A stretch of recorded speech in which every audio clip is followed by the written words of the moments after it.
വേറൊരു ക്വസ്റ്റ്യനിലോട്ട് പോവാം. എൻ്റെ പേര് മുജീബ് എന്നാണ്. ഹായ് മുജീബ്, ഞാൻ വലിയൊരു പ്രയാസത്തിലാണ്. എന്താണ് ചെയ്യേണ്ടത് എന്നറിയില്ല. എനിക്ക് വീട്ടിൽ നിന്ന് പുറത്തിറങ്ങാൻ പറ്റുന്നില്ല. വീട്ടിലുള്ളവരോട് സംസാരിക്കാൻ കഴിയുന്നില്ല. കല്യാണ വീട്ടിൽ, മരണ വീട്ടിൽ ഒന്നും പോകാൻ പറ്റുന്നില്ല.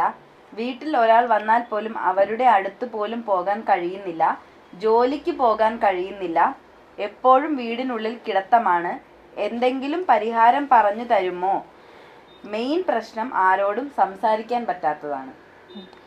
ഇത് ചിലപ്പോൾ ഒരു സോഷ്യൽ ആങ്സൈറ്റിയുടെ ഭാഗമായിട്ടാണോ ആൾക്ക് ഇങ്ങനെ തോന്നുന്നത്? അതായത് ഇപ്പം ഒരു കൂട്ടം ആളുകൾ ഇപ്പോൾ ഫംഗ്ഷന് പോകാൻ പറ്റുന്നില്ല, അവിടെ പോയി കഴിഞ്ഞാൽ കുറേ ആളുകളെ കാണേണ്ടി വരും, അവരോടൊക്കെ സംസാരിക്കേണ്ടി വരും. അപ്പോൾ ഇവരോടൊക്കെ ഇൻട്രാക്ട് ചെയ്യാൻ ആൾക്ക് ഉള്ളിൽ ഭയമുള്ളത് കൊണ്ടാണോ ഇങ്ങനെ വീട്ടിൽ അടഞ്ഞിരിക്കുന്നത്? അല്ലെങ്കിൽ ഇപ്പോൾ പുറത്തുനിന്ന് വീട്ടിലുള്ള ആളുകളല്ലാതെ പുറത്തു നിന്നൊക്കെ ആരെങ്കിലും വരുമ്പോൾ അവരോട് എങ്ങനെ സംസാരിക്കണം, അങ്ങനെയുള്ളൊരു ഭയം ഉണ്ടല്ലോ. അപ്പോൾ ഇതൊരു സോഷ്യൽ ആങ്സൈറ്റി ആണോ എന്നുള്ളത് നമുക്ക് കൺഫേം ചെയ്യണം.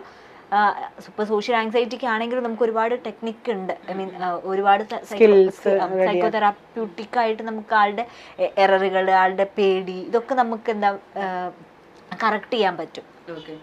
ഇപ്പം ഇത് പറഞ്ഞ പോലെ പുള്ളിക്ക് പുറത്തേക്ക് ഒന്നും ഇറങ്ങാൻ തീരെ താല്പര്യമില്ലെന്നാണ് പറയണത്. അപ്പൊ ഈ സോഷ്യൽ ആങ്സൈറ്റി ആവാൻ ചാൻസ് ഉണ്ടെന്ന് പറഞ്ഞു. ഈ ഇൻട്രോവേർട്ടും സോഷ്യൽ ആങ്സൈറ്റിയും തമ്മിൽ എന്തെങ്കിലും ബന്ധമുണ്ടോ? രണ്ടാണ്, ഒന്നല്ല. അപ്പൊ ഇൻട്രോവേർട്ടുകൾ സാധാരണ ആരെയും മുഖമൊന്നും കാണിക്കാൻ അവർക്ക് കാണാൻ ഇഷ്ടമല്ല, അല്ലെങ്കിൽ അവർ ഒറ്റയ്ക്ക് തന്നെ അവര് ഹാപ്പിയാണ്. ഇവര് ഒറ്റയ്ക്ക് ഹാപ്പി ആവില്ല. ഇവര് ഒറ്റയ്ക്ക് ഹാപ്പി അല്ല, ഇവർക്ക് പോണം എന്നൊക്കെ ഉണ്ട്, പക്ഷെ പറ്റുന്നില്ല. മറ്റവർക്ക് വേണമെച്ചാൽ പറ്റുകയൊക്കെ ചെയ്യും ഇൻട്രോവേർട്ടുകാർക്ക്. അതായത് അവരുടെ സെൽഫ് കമ്പനിയിൽ അവർ കുറച്ചും കൂടെ ഹാപ്പി ആയിരിക്കും. ഇപ്പൊ ഇൻട്രോവേർട്ട് അല്ലെങ്കിൽ ആ ഒരു ടൈപ്പ് ഓഫ് ആളുകൾ. അതിനെ കൊണ്ടാണ് നമ്മളത് പ്രോബ്ലം ആയിട്ട് പറയില്ല. അതിനാണ് നമ്മൾ മാറ്റി പറയുന്നത്. ഇൻട്രോവേർട്ട് ആൻഡ് സ്മാർട്ട് എന്ന് പറഞ്ഞൊരു കാറ്റഗറിയും എക്സ്ട്രോവേർട്ട് എന്ന് പറഞ്ഞ കാറ്റഗറിയാണ് ഉള്ളത്. അല്ലാതെ ഇൻട്രോവേർട്ട് പൊട്ടന്മാരാന്നുള്ള പോലത്തെ കാറ്റഗറി ഇല്ല. ഓക്കെ, അപ്പൊ ഇൻട്രോവേർട്ടുകളൊക്കെ സ്കില്ല് എൻഹാൻസ് ആക്കണം, വേണ്ട സമയത്ത് സംസാരിക്കാൻ പറ്റണം. അല്ലാതെ എൻ്റെ മകൻ ഇൻട്രോവേർട്ട് അതിനെ കൊണ്ട് അവൻ ആരോട് സംസാരിക്കാൻ അറിയില്ല എന്ന് പറഞ്ഞു കഴിഞ്ഞാൽ അത് അവൻ ഇൻട്രോവേർട്ട് അല്ല, അവന് സോഷ്യൽ സ്കില്ല് കുറവുണ്ട് എന്നാണ് അർത്ഥം.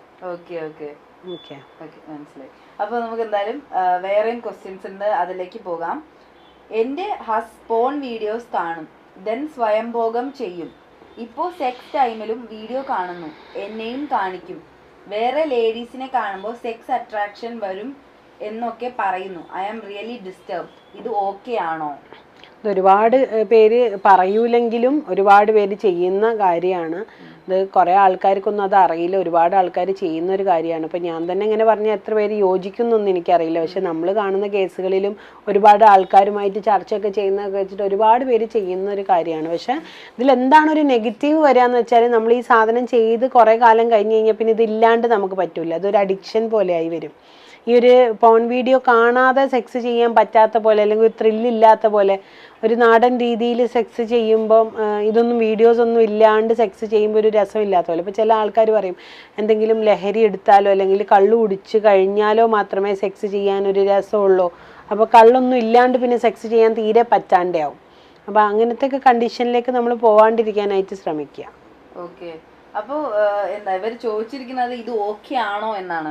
ഓക്കെ ആണോ? അതാണ് ഞാൻ പറഞ്ഞത്, ഓക്കെ അല്ല, പക്ഷെ ഒരുപാട് പേര് ചെയ്യുന്ന കാര്യമാണ്. അഡിക്റ്റ് ആവാതെ നോക്കുക, ചെയ്യുന്നത് കൊണ്ട് ചെയ്യാ എന്ന് ഇപ്പൊ ആ ഒരു അർത്ഥം വരുന്ന രീതിയിൽ ഇപ്പൊ എനിക്കും പറയാൻ പറ്റില്ല.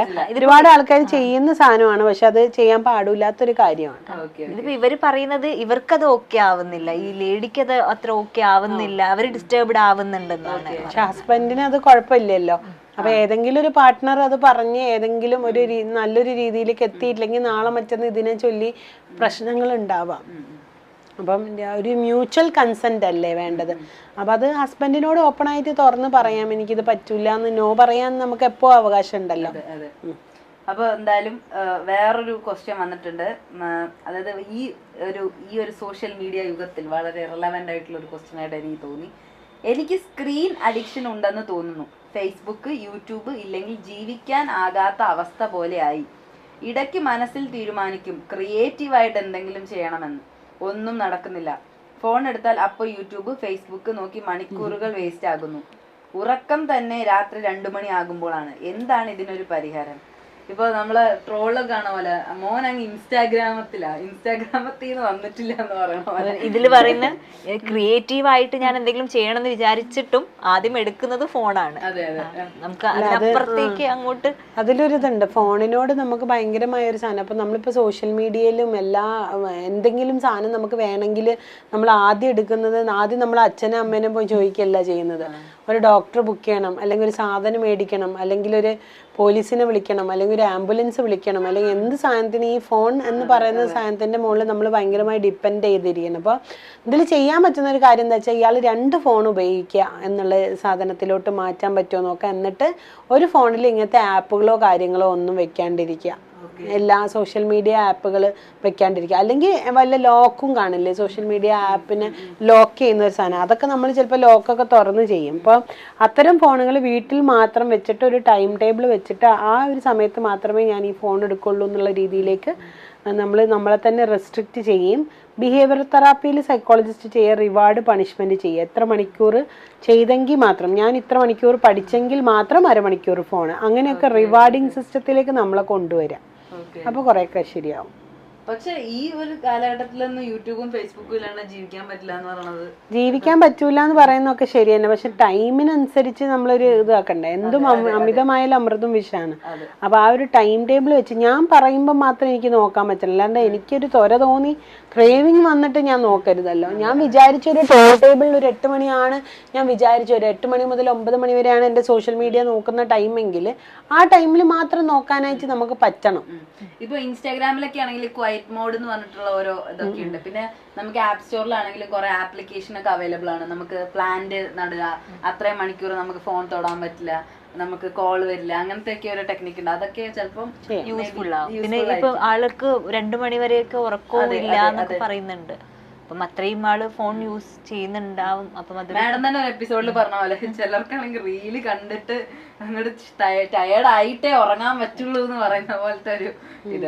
പിന്നെ ഈ കമ്മ്യൂണിക്കേഷൻ നടക്കുന്നത് റീല് വഴിയാ, ഫ്രണ്ട്സുകൾ തമ്മിൽ. ഇപ്പൊ രാത്രി ഇപ്പം ഞാൻ ഒരു ഫ്രണ്ടിനെ വിളിക്കുന്നതിനെക്കാട്ടിലും ഞാനൊരു റീല് അവന് അയച്ചു കൊടുക്കുക, അവൾക്ക് അയച്ചു കൊടുക്കുക, അങ്ങനെ ഒരു രീതിയിലേക്ക് സിസ്റ്റം മാറി കഴിഞ്ഞിരിക്കുന്നത്. അപ്പം സൗഹൃദങ്ങളും ആ സമയത്ത് സംഭാഷണങ്ങളും ഒക്കെ റീല് വഴിയാണ് അങ്ങോട്ടും ഇങ്ങോട്ടും ഒക്കെ ചെയ്യുന്നത്. അപ്പൊ അതിനെയൊക്കെ അന്നത്തെ റീല് വന്നില്ലെങ്കിൽ ആൾക്ക് എന്ത് പറ്റിയെന്ന് ചിന്തിക്കും. അങ്ങനത്തെ ഒക്കെ കുറെ ആൾക്കാരുണ്ട്. കുറെ ദിവസമായിട്ട് റീല് നമ്മളെ റിലേറ്റ് ചെയ്യുന്ന ആരും ഇല്ല എന്ന് പറയുമ്പോൾ നമുക്കൊരിതല്ലേ. നമുക്ക് എപ്പോഴെങ്കിലും നമ്മളെ സുഹൃത്തുക്കളെ റീല് നമ്മൾ ഇൻസ്റ്റാഗ്രാമിൽ ഏറ്റവും നമ്മുടെ മെസ്സേജിന്റെ ഇതിൽ പോയി കഴിഞ്ഞാൽ നമ്മൾ ടോപ്പ് 5 ആളാരൊക്കെയാ നോക്കിയാൽ തന്നെ നമുക്കറിയാം ആരൊക്കെയാ നമ്മളെ സുഹൃത്തുക്കൾ, നമ്മൾ ഏറ്റവും കൂടുതൽ ബന്ധത്തിലുള്ള ആളാരൊക്കെയാന്നൊക്കെ നമ്മളെ റിലേറ്റ് ചെയ്യുന്ന ആൾക്കാർ. അപ്പം അത് കംപ്ലീറ്റ് നമുക്ക് ഒഴിവാക്കാൻ പറ്റിയൊരു സാധനമൊന്നുമല്ല. നല്ലതാണ് സോഷ്യൽ മീഡിയാസ് ഒക്കെ, പക്ഷെ അതിന്റെ യൂസ് നോക്കിയിട്ട് ചെയ്യുക, അബ്യൂസ് ചെയ്യരുത്. അപ്പൊ അബ്യൂസ് ചെയ്യാതെ യൂസ് നോക്കിയിട്ട് എല്ലാം ചെയ്യുക. ഒരു ഇടവേളയ്ക്ക് ശേഷം തിരിച്ചു വരാം.